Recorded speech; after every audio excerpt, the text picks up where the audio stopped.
sampai keluar sarinya. Tuh, masih banyak jeruk yang belum diperas. Semangat! Buah bulat berwarna kuning ini banyak mengandung vitamin C. Selain dimakan seperti biasa, jeruk bisa juga diolah jadi minuman segar. Jeruk-jeruk ini asli buah asal Indonesia. Biasa dikenal dengan nama jeruk Pontianak. Rasanya yang manis dan segar cocok dijadikan minuman segar. Apalagi di saat cuaca sedang panas, pas banget minum es jeruk peras Pontianak ini. Rasanya bikin badan tambah bugar. Siapa sangka dari insight sederhana kayak gitu justru timbul peluang bisnis. Nah, kenapa nggak kita cari inspirasi dari segernya si jeruk lokal ini? Selain rasanya familiar sama lidah orang kita, bahan bakunya juga melimpah sepanjang tahun. Yuk kita tanya sama Chef Arianto resep minuman dengan bahan dasar jeruk ini.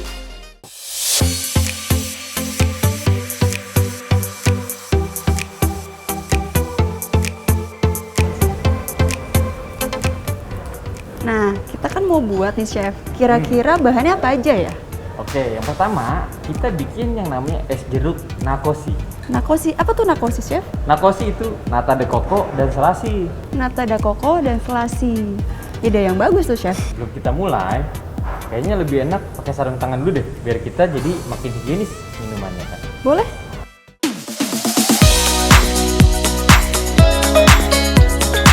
Namanya juga olahan jeruk, jadi ambil jeruknya dan belah menjadi 2 bagian.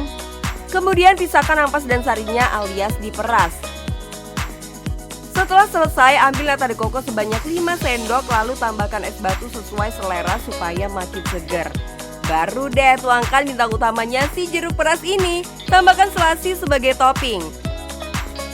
Emang kalau chef tangannya beda ya, kelihatan gampang banget dan hasilnya cantik gitu kan?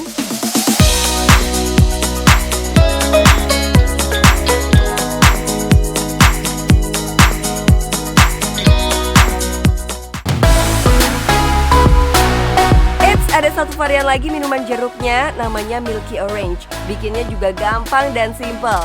Pertama, tuang kental manis ke dalam shaker, lalu tuang sari jeruk yang sudah kita peras tadi, kemudian kocok hingga jeruk dan kental manis tercampur rata. Setelah tercampur rata, Milky Orange siap dituang ke dalam botol kemasan. Selanjutnya bisa langsung dipasarkan. Gimana? Bisa banget jadi referensi ide bisnis kalian kan?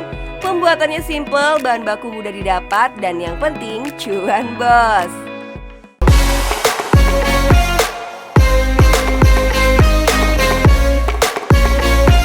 Ada satu lagi nih, namanya jeruk peras 17+.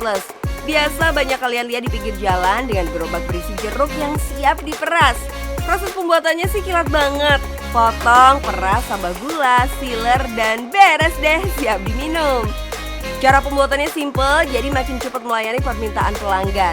Ide sederhana ini ternyata jadi strategi yang jitu, pelanggan yang cepat dilayani jadi merasa puas. Selain rasanya yang manis dan segar, harganya pun nggak bikin dompet kosong. Jadi semakin banyak pelanggan yang dilayani berarti semakin banyak cuan. Mengenai omset kita rata-rata sebulan itu habis di 30 peti. Gitu kan, berarti artinya sehari itu rata-rata di 1 peti. 1 peti itu ukurannya dan ukuran jeruknya itu di kisaran 28 sampai 30 kilo. Pengeluarannya itu 50% dari omset. Ya kan, taruhlah 1 peti itu untung 700.000, berarti selama sebulan itu dihitung dapat omset 21 juta. Berarti untuk pengeluarannya di kisaran 40 sampai 50% dari omset. Tuh kan, udah dengar hitung-hitungan omsetnya? Makanya jangan anggap remeh. Percaya kan kalau jeruk masih jadi primadona? Nah, rahasia jeruk peras bisa bersaing melawan produk serupa ternyata terletak di pilihan jeruknya. Jeruk siam Pontianak ini kan ada beberapa grade. Ada grade AA, AB, C, D, E. Ya kan? Untuk grade AA itu cenderung kepada manis. Dan grade yang paling kecil cenderung kepada asam. Maka kita pilih yang tengah-tengah antara AB atau enggak C. Nah, di situ dapat air yang banyak, rasa yang pas, yang tadi saya bilang 80% manis dan 20% asam. Berbeda dengan produk kompetitor yang kebanyakan terasa asam dan menggunakan gula sintetis, Mas Ari justru fokus menggunakan jeruk mahal dengan gula asli. Meski harga jualnya sama murahnya. Demi menjaga kualitas jeruk perasnya, Mas Ari nggak segan terjun langsung ke pasar, memilih bahan baku yang berkualitas dan harga yang terbaik. Tuh, kalau sudah bicara kualitas, jangan tergiur cari bahan baku asal murah aja. Kalau beneran enak, cuan pasti auto datang kok, karena rasa emang nggak bisa bohong. Selain itu, sebagai pelaku bisnis, jangan sepelekan ngitung 1.000-2.000 perak. Kalau harga jualnya Rp5.000, untuk Rp1.000 saja berarti marginnya udah 20% masuk kantong. Strategi ini yang bikin Mas Ari sukses, buktinya udah berhasil membuka banyak gerai jeruk peras. Untuk saat ini bulan pertama aja kita alhamdulillah 1 booth nih yang pertama buka.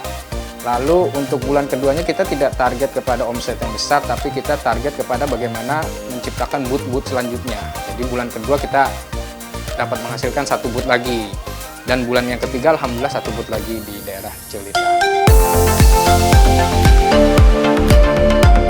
Keren kan? Dari bisnis jeruk peras, cuan yang didapat mengalir deras.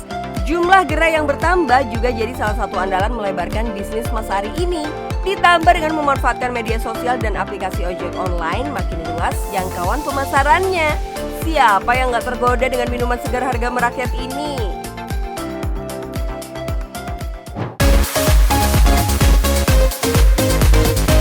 Meskipun jeruknya lebih mahal, Mas Ari memilih tips biar modalnya tetap aman nih bos. Pertama, kita pilih jeruknya di pasar dulu kan. Pilih jeruk di pasar, pilih yang hijau. Jangan pilih langsung yang kuning. Pilih yang hijau, setelah kita dapat yang hijau, kita bawa pulang, kita bongkar, kita sortir. Nah, dari sortir itu ketahuan mana yang kualitasnya tidak baik dan mana kualitasnya yang baik. Yang baik dan yang tidak baik dipisahkan. Karena yang berjamur itu akan menularkan nama yang sehat gitu.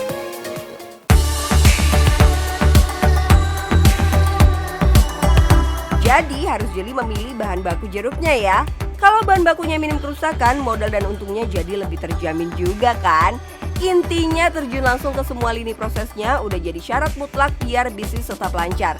Karena yang penting, cuan bos.